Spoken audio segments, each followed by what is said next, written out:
ভিডিওটা উপরে টেনো না, কারণ না দেখলে বুঝতেই পারবে না আমাদের সাথে বছরের পর বছর কি হচ্ছে।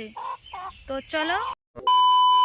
হ্যালো বন্ধুরা, তোমরা সবাই কেমন আছো? আশা করি খুব ভালো আছো। আর আমরা ভালো আছি ঠিকই, কিন্তু আমাদের এই তিস্তার চরে যেহেতু থাকি তাই ভালো আছি কি করে বলবো। একদিকে ওয়েদারটা খুবই চেঞ্জ হয়ে গেছে, ওয়েদারটা খুবই মেঘলা মেঘলা আর বৃষ্টি হচ্ছে। আর আমাদের এখন তো হলো বাদাম তোলার সিজন, তো সবাই বাদাম তুলেছে। তো সেই সঙ্গে সঙ্গে তিস্তা নদীর জলও বাড়তেছে, আর তার সঙ্গে আবার একদিকে হাতির উৎপাত। তো তোমাদেরকে দেখাচ্ছি আমাদের কালকে রাত্রের ঘটনাটা।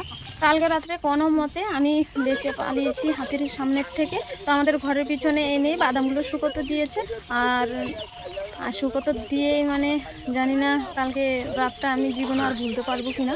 তো যখন আমাদের ঘরের পিছনে এসে বাদাম খাচ্ছে, আমি তো ঘরের মধ্যে একাই ছিলাম, তোমাদের দাদাভাই গেছে অন্যদিকে তাড়াতে। তো আমাদের এই তিস্তার চরে থাকি সত্যি, কিন্তু এতটা যে ভয়ের মধ্যে থাকি, কোনো সময় জলের ভয়, কোনো সময় হাতির ভয়। তো এসব ভয় নিয়ে কাটে আর কি দিনগুলো। তো দেখতে পাচ্ছ সব বাদামগুলো ছড়িয়ে ছিটিয়ে কী অবস্থা করেছে। তো রাত্রে এগুলো আবার আমরা গুছিয়েছি, যেহেতু বৃষ্টি হচ্ছে প্রচুর, বাদাম শুকাতেও পাচ্ছি না। তো এখন রেখে দিয়েছিলাম মাঠের মধ্যে সবগুলো গুছিয়ে।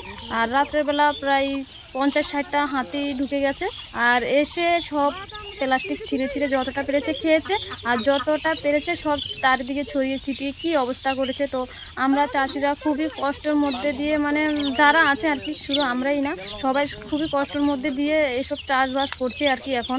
তো ডিপার্টমেন্টের লোক অত একটা কেয়ার করছে না।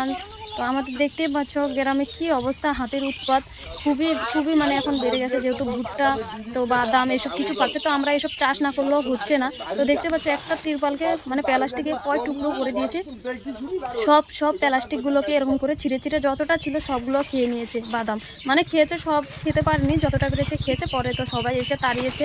তো আমরা খুবই ভয়ের মধ্যে আছি, মানে বাড়ির পাশে এনে রোদরে দিচ্ছি, মাঠ থেকে, মাঠেও ভয়। তো মাঠ থেকে এনে বাড়ির কাছে দিচ্ছি, তাও সে একই ভয়। তো ঘরে ঢুকালে তাও সেই একই ভয়, কারণ ঘরের বেড়া ভেঙে খেয়ে নেয়, বা যদি টিনের বেড়া থাকে সেটাও ভেঙে খেয়ে নেয়। তো আমরা কি করব ভেবে পাচ্ছি না, এখন বাদাম শুকাবো কি করে তাও ভাবছি। তো এদিকে মেঘলা মেঘলা, ওয়েদারটা খুবই খারাপ, বাদামও শুকানো যাচ্ছে না। আর হাতি আসলে একটা দুটো আসে না, এখন প্রায় ওরা দলবদ্ধ হয়ে আসে। তো মনে হয় 200-300 এরকম হবে, চারদিকে ছড়ায় যায়। তো মানুষও কত দিকে নজর রাখবে। তো জানি না আমাদের কপালে এবার কি আছে, প্রচুর প্রচুর হাতির চাপ।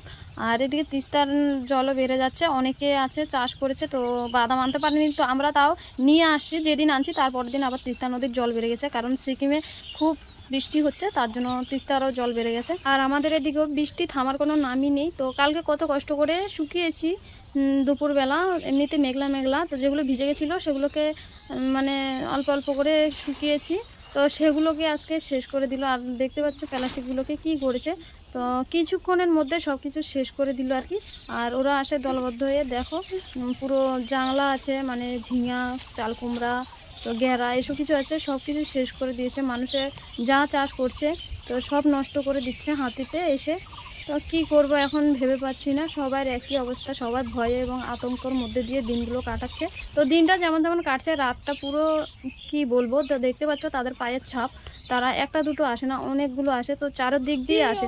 তো আমরা সে রাত্রে 2টো বাজে তখনকার আবার সব বাদামগুলো গুছিয়েছিলাম।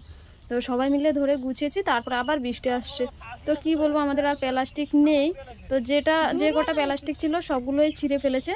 তো পরে রাত্রে বহুত কষ্ট করে আমরা সব বাদামগুলো গুছিয়ে যেমন তেমন করে রেখেছি। তো এখন আবার সেগুলো গুছাতে হবে। তো এখন আমি ভাবছি যে একটু বাদে যাব, তিস্তার পাড়টা কি অবস্থা আছে তো সেটা দেখানোর জন্য, কারণ সেদিকেও জল বেড়ে গেছে।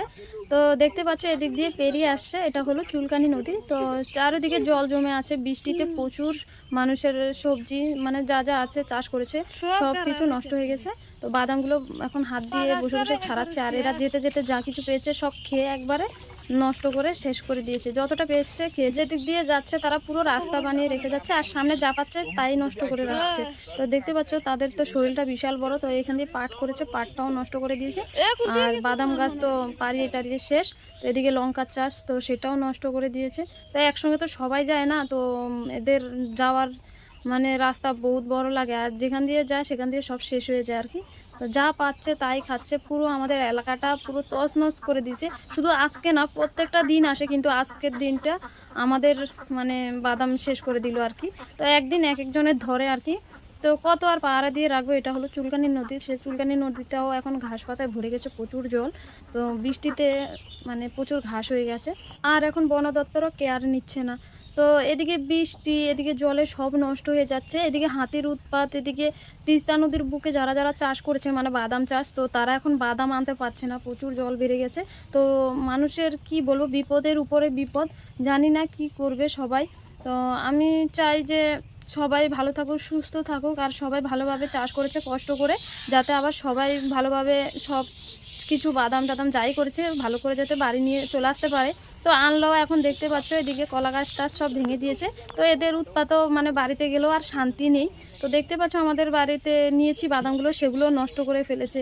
তো কি করব, তো জানি না, আকাশটাও প্রচুর প্রচুর মেঘলা মেঘলা, তো কবে রোদ দেবে, তো সেদিন হয়তো বাদাম শুকাতে পারবো। আর বাদাম এতদিন থাকবে কি না তাও জানি না, যেভাবে তাদের মানে উৎপাত শুরু হয়ে গেছে। তো তিস্তা নদীর জলও দেখতে পাচ্ছ প্রচুর বেড়ে গেছে, আর সে নদীর মাঝখানে সবার বাদাম চাষ। কিছু কিছু মাঠগুলো দেখা যাচ্ছে ফাঁকা ফাঁকা সাদা সাদা, সেগুলো বাদাম তুলে নিয়েছে, আর যেগুলো সবুজ সবুজ সেগুলো এখনও আনতে পারেনি।